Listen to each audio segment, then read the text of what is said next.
இந்தியாவில் தூய்மையான நேர்மையான அரசியலை செய்தவர் பசும்பொன் முத்துராமலிங்க தேவர்.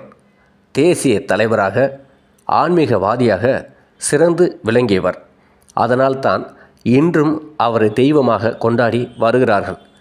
அவ்வாறு உலகத்தில் எந்த தலைவருக்கும் பசும்பொன் முத்துராமலிங்க தேவருக்கு போன்ற கௌரவம், அங்கீகாரம், மரியாதை கிடைத்ததில்லை.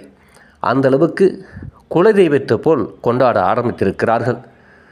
இவர் பின்னணி என்ன, இவருடைய அப்பா, தாத்தா, பாட்டன், பூட்டன் யார் என்பது பலருக்கு தெரியாது. அதை இந்த வீடியோவில் காணலாம். தேவரது குடும்பத்தின் முதல்வர், அதாவது பூட்டன் சொல்லுவாங்கள, அவர் ஆதி சிறைமிட்டா தேவர் என்பவர். சேதுபதிக்கு சொந்தமான கமுதி கோட்டையின் காவலராக இருந்தவர். அதன் பிறகு அரசு தேவருடைய இரண்டாவது சகோதரியின் மகளை மணந்து கொண்டார் அவர். இவரது மகன்தான் முத்துராமலிங்க தேவர். அதாவது இப்போ உள்ள பசும்பொன் முத்துராமலிங்க தேவர் இல்லை, முத்துராமலிங்க தேவருங்கிற பேரில் அப்போது இருந்திருக்கார் ஒருத்தர், இவங்க முன்னோடி ஒருத்தர் இருந்திருக்கிறார். இவரே ஆதி முத்துராமலிங்க தேவர் என்று அழைத்திருக்கிறார்கள். இவருக்கு பின் வெள்ளச்சாமி தேவர் என்ற சிறைமிட்டா தேவர்.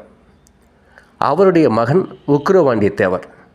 அவர் பெற்றெடுத்த இன்றைக்கு வணங்கக்கூடிய போற்றக்கூடிய உலகம் போற்றும் உத்தமர் பசும்பொன் முத்துராமலிங்க தேவர். இதுதான் பசும்பொன் முத்துராமலிங்க தேவருடைய பரம்பரை.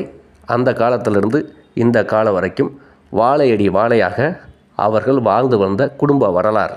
அப்போது கமுதி கோட்டையின் காவலராக இருந்த அவருக்கு கமுதி அருகில் உள்ள பல கிராமங்களை சேதுபதி மன்னர் இனாமாக கொடுத்து விட்டார்.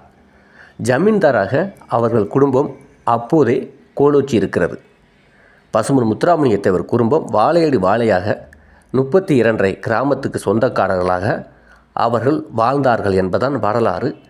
ஜமீன்தார் குடும்பத்தில் பிறந்தவர் என்பதுதான் வரலாறு.